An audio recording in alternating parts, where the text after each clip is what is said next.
Flashback. Damn chicken a skirt. No.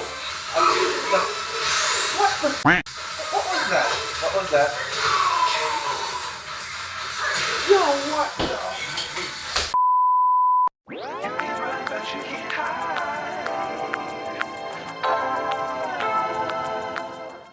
Wagwan people, you don't know it's your boy Kamani Brown, and today we're gonna talk about the brand spanking new PS5 DualSense Edge Pro controller from our fellow real players out there. Now this thing was just released, and you don't know, I will be leaving a link to it in the description below for you to check it out. However, in this video, I'll show and tell everything.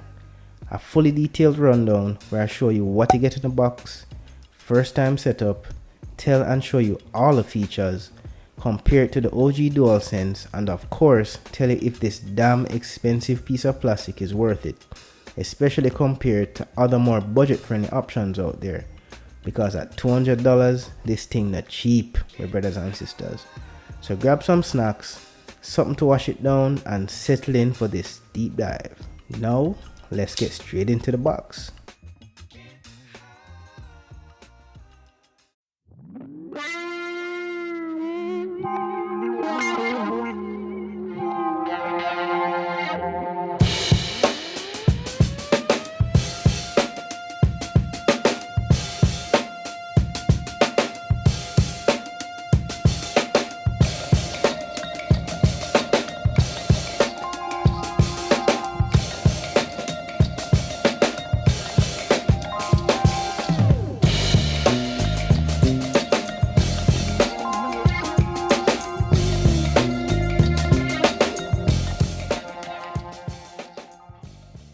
First off, this thing is a heavy package for what it is.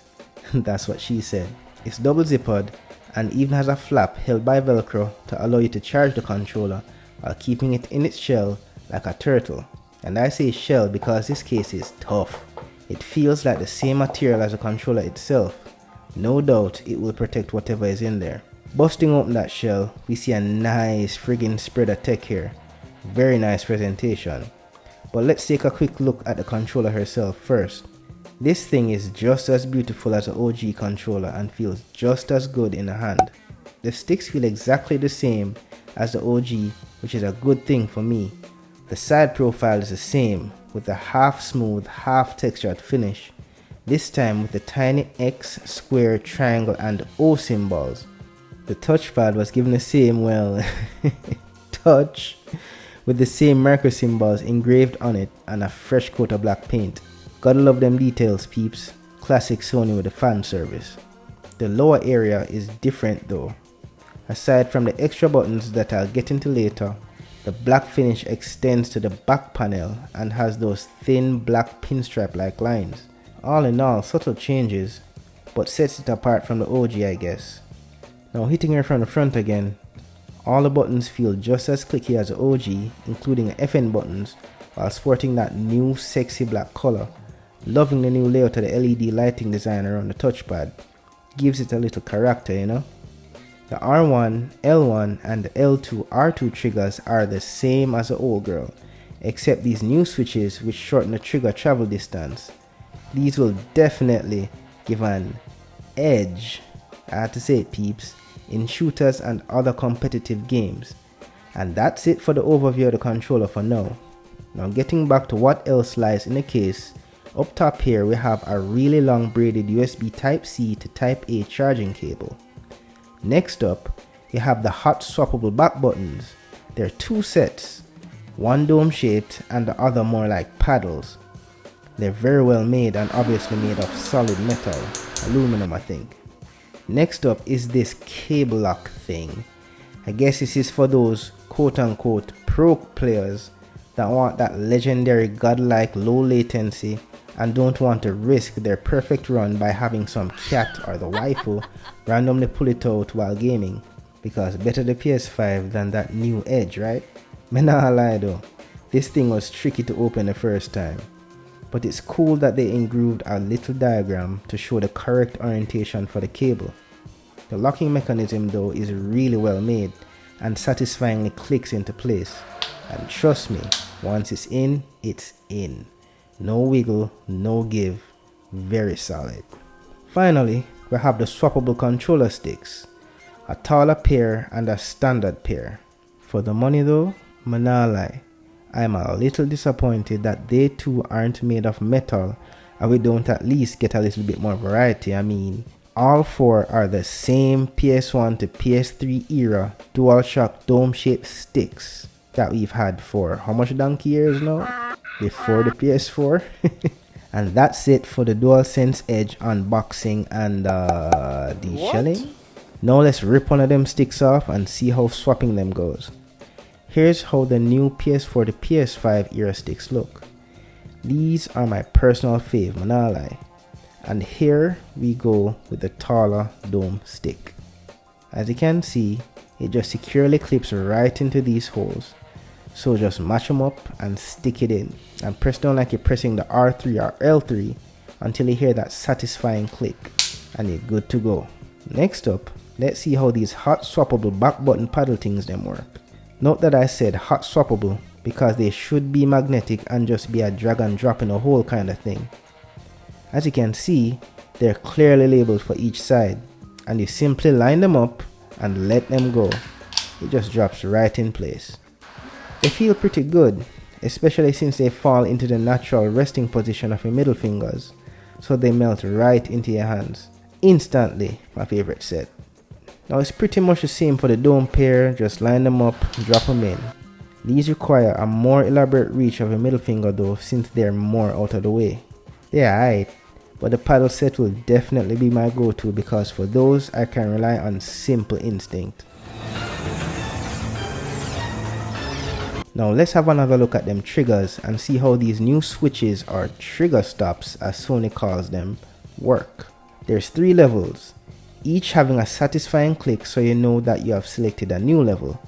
And as you can see, each of the 3 stops change the height of the triggers, with the first level giving you full range for like story driven or racing games for example, where pressure sensitivity, feedback and resistance is needed, and the second and third stops give you shorter ranges for more competitive games such as shooters, fighters or whatever, significantly improving your response time. On to these new extra FN buttons. I assume they mean function, I don't know, but nothing to say about them right now aside from them being there and pretty clicky and sturdy feeling. We'll see how they work later on in the video when you use this thing and see how it goes in action. What I do know right now is that they are for changing custom control profiles and settings. Lastly, I have the contact points for the charging stand, so it's pretty much confirmed that they can work with charging stands just like the OG. Not sure if those new FN buttons might get in the way though. And of course, we still have the good old 3.5mm headphone jack hole. Good to see you, buddy.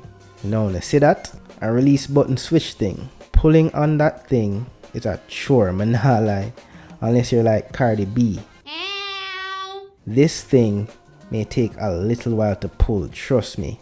But as you can see from my epic fail, is to release that shiny faceplate up front that pretty much everyone would agree is a fingerprint dust and scratch magnet. Just no, Sony, just no.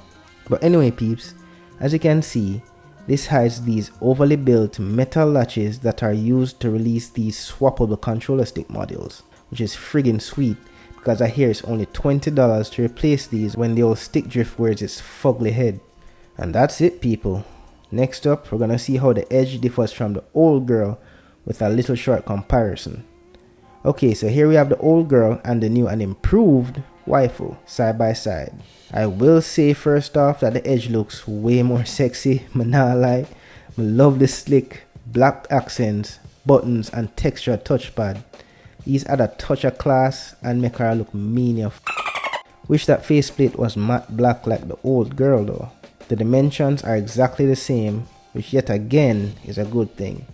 But the main differences are really seen from this angle at the front, with those extra FN buttons, the release latch for the glossy faceplate and back buttons. Not to mention the more rounded handles with slightly grippier texture and of course the thin black tapered pinstripe instead of the fat black swatch seen on the OG. Up top, you can see that the new girl has textured triggers and more black spilling over the USB Type-C port, with the Sony logo being slightly larger and housed above the USB-C port covered in black. Around back is more of the same, where they spilled more of the black into the lower half, neatly enclosing it in that slick black pinstripe.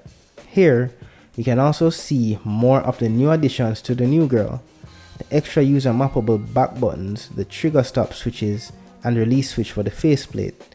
The old girl's ass is just flat and bare, nothing to see there. Yeah, that pretty much sums it up.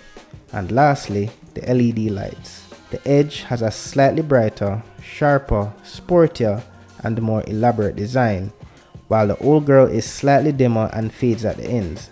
And that's it. Everything else is more or less exactly the same between them. Now on to the setup, which was pretty easy. Of course, you connect it with the USB Type-C cable for the first time to sync it with the PS5 and update it, if needs be. Then just press the PS button and go through all the straightforward setup prompts and feature demos. They even give you a little demo for the FN buttons and show you how to use them, along with setting up and using custom controller button profiles, one of the main reasons for this controller to exist in the first place. It was pretty straightforward, where you create a profile name and select what you want each button to do, including the new back buttons. You can have virtually unlimited custom profiles saved, but only a total of 4 custom profiles active at the same time for on-the-fly switching using the FN buttons. It even allows you to change the stick sensitivity and dead zone to suit your playstyle for whatever situation or game you're creating this custom profile for.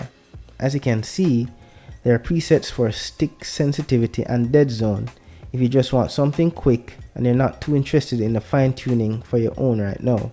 Next are the trigger dead zone settings, where you can fine-tune when and where you want the triggers to start and end registering input from your fingertips. You can dial it up or down from 0 to 100. Lastly are the controller vibration and the trigger effect intensity settings, which have 4 presets: weak, medium, strong, which they consider to be the standard, and off. Now before we see this thing in action as I get my revenge on Kazumi, I will have my revenge! From what I've seen and experienced so far, this thing is an awesome piece of kit, manalai. It's a jack of all trades, a do-it-all Swiss Army knife pro controller purpose built for the ground up for the PS5. However, at $200, it's still a tall ask for most people, especially since you can virtually build your own for less than half the price using custom kits such as these from the company called Extreme Rate. The great thing about these kits are that they are virtually build as you go, where you can choose what improvement you want to make to your controller and only pay for that alone at the time. Whether it may be extra back buttons, where you can add up to 4 extra user programmable plastic or metal back buttons, virtually any controller stick type or design you please, including high quality magnetic metal hot swappable sticks, controller housings and buttons of virtually any color or material you desire, and even trigger stops, which can give you way less trigger travel than even the Edge, right down to 1.5mm of travel, giving you even more godly response times in shooters and other competitive games. If you go all out and do all those major upgrades using those custom kits, you can have a truly unique beast of a DualSense for less than half the cost of the Edge. For me, I can personally build one that checks all the checkboxes for my needs for just $70 or less. Of course, this assumes that you already have a DualSense on hand to mod in the first place. I'll go ahead and leave links for the mod kits I would personally choose in the description below as well if y'all want to check them out for yourselves. The main drawbacks of this route, however, are that although you save a good sum of money, you will sacrifice the time needed to dismantle and reassemble your controller, along with the risks associated with irreparable damage, voiding warranty and all of that. Not to mention, it requires at least a beginner to intermediate skill level and know-how in using tools to pull apart and reassemble electronics. And lastly, once the mods are made, you can't go back to stock without pulling it apart all over again. At least with the Edge, you can go from stock to beast mode on the fly.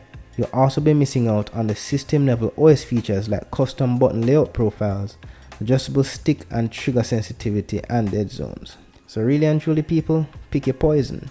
Time or money, one jack of all trades controller to rule them all, or a specialized controller for your favorite shooter, fighter, racer or whatever. It's a great time to be alive and to have such choice available to us. Now, let's kick Kazumi's perfect nine-tailed fox waifu ass. It's on now. Alright. Engage. Yeah, that's how we do it. So we need back button.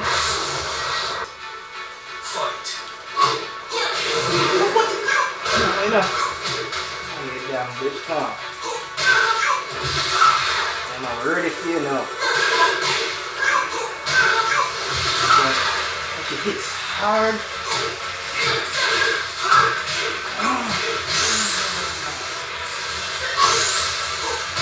Die! Why don't you just die? That's how we do this. Oh yes. Gotta love them back buttons, yo. Sick. Best $200 I've ever spent? Probably not. Beat Kazumi though. So as usual peeps, thanks for tuning in. If you don't appreciate a like, subscribe, of course, hit the notification bell so you know when the next video is out. Have a little cold, that's why I may sound a bit funny. But that's it people, see you in the next one. Peace out and take care.